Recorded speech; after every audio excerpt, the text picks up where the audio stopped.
the film, and it was very important for us to be even-handed. I don't think that might makes right in the world. And I honestly don't think that wars solve problems in the ways that they did 50 years ago. I think it creates more problems. If it did, America would have no problems in the world if they felt that way. And I think that the American public sees that the world is a very complicated place right now. And I think if you listen to our political discourse, you'll see that there's a lot of thought going into it. We're not all marching in one direction. There's a lot of confusion going on where I'm from right now. And this movie, I think, reflects that. And I think that Tony, going from a black and white world where big bombs make all the problems go away, like back in World War II, things have changed in this day and age. And I think that without getting too deep into a movie that we're hopefully presenting as a bit of escapist entertainment, thought did go into it. And I think that the awakening that Tony Stark goes through in wondering when and where you should assert yourself and how, because I think just as much as people are saying war is bad, I look at Darfur and I think that it would be nice if somebody maybe took a little bit stronger hand there and not just let whatever happens, happens. You know, and you can see there are protests going on all around the world now about different conflicts. So I don't think it's a simple question. And I think that the history of the comic books made everything so simple. I think our one contribution in maybe rectifying that is showing that it's complex and people need to think for themselves and understand the ramification of when they get involved, especially when a country is as powerful as the United States. And there's something to be said too that,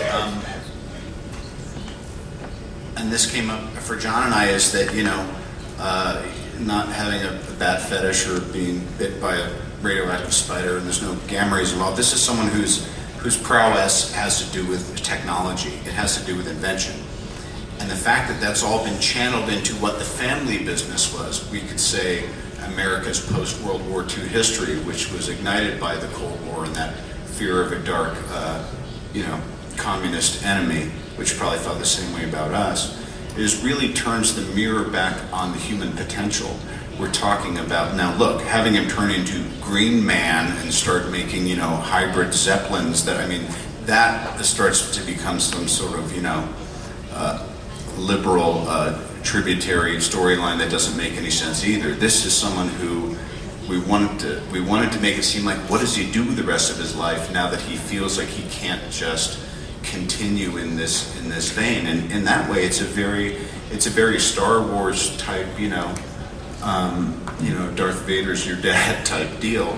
But it doesn't mean that these heroes and these characters, these archetypes, you know, the serendipitous hero, Tony Stark, doesn't start off meaning to have anything happen. It's only by a near-death experience and actually needing to utilize what was considered to be a dead energy by his family members, something they did, quote-unquote, for the hippies. He miniaturizes that initially just to keep himself alive, but you can't keep the warrior energy in him that's ignited by the fact that he feels like he's going to be utilized to make a weapon of mass destruction for people who would probably use it in an unjust way.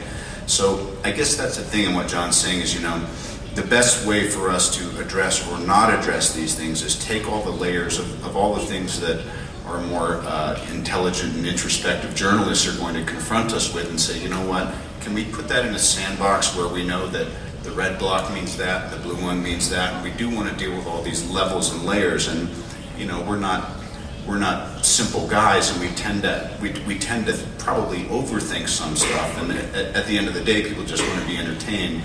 But we know that people are probing deeper now, and it is the information age, and you know, y'all are very savvy about this, and we want to have answers to those questions. We also don't want to feel that we have to make a movie that we're not trying to make to answer those questions. Siguiente pregunta. No. Okay. A big welcome. Congratulations for your recent birthday, sir, Mr. Downey. Your birthday was the 4th, wasn't it? Your birthday was the 4th. Yeah. Congratulations. Okay. April 4th. Yeah. Okay, let's try to make this a little bit lighter, okay? Let's try. I love the film. You are a great actor and also a very physical one. And we can see it in shopping, of course. And this film, I mean, I believe the metaphor is the man who finds his heart. How did you find your character? Well, again, there was so many ends, there was so many places you could start. You know, we felt like John and I would talk in these terms. You know, the cave is kind of his abyss, and that's his kind of crucible he has to make it out of. John said that Pepper was his conscience, and so we kind of divvied things out oftentimes.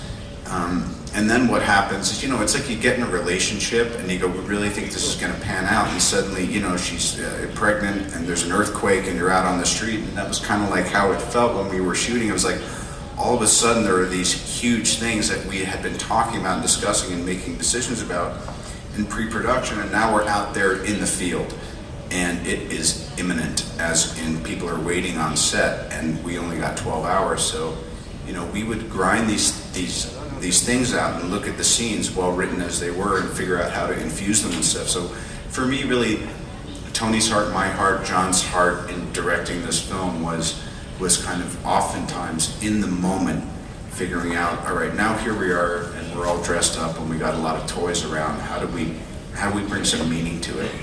And right from the beginning, you know, there was a very strong onus on us to respond to, people had reacted favorably to me being cast.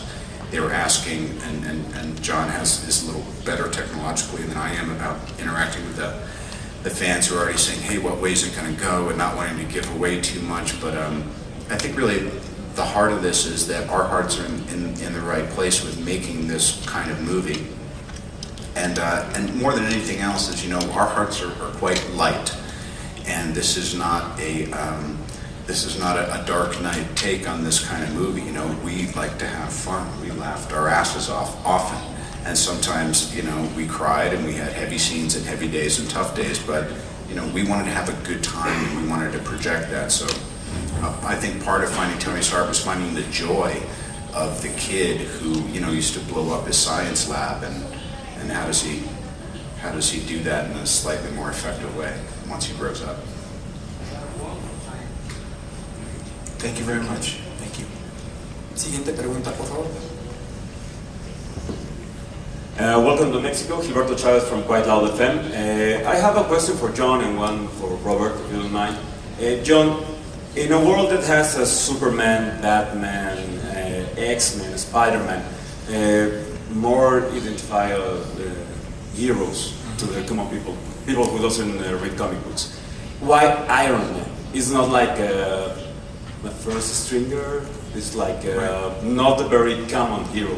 And one for Mr. Downey, would you be willing to do another superhero movie, I don't know, maybe for DC Comics or something different, something like Spirit, something from, I don't know, Frank Miller, stuff like that? So I'll answer the first question, which is why Iron Man. I think it's a combination of things for me. One is, although he may be obscure to people who aren't familiar with Marvel Comics, he's been around for 40 years and one of the original pantheon of heroes. A second reason is that today's technology actually offers a way to present what he does in the comic books on the big screen for the first time ever. I think you've seen the breakthroughs in a movie like Transformers, and it opened up a whole wealth of possibilities for me as a filmmaker. And lastly, and most importantly, it's the only guy who's not a kid. He's not a kid in the lunchroom in high school trying to get a date. It's a man who's lived 35, 40 years of his life a certain way and comes upon some sort of moral awakening and transforms. And in that way, it's sort of like a Christmas carol to me. And as a director, you want to have a myth. You want to have a story where a character starts one way and emerges as the hero and changes. And in the case of Tony Stark, not only does he change, but he chooses to change. He builds the suit himself. He's not bitten by the spider. He's not visited by some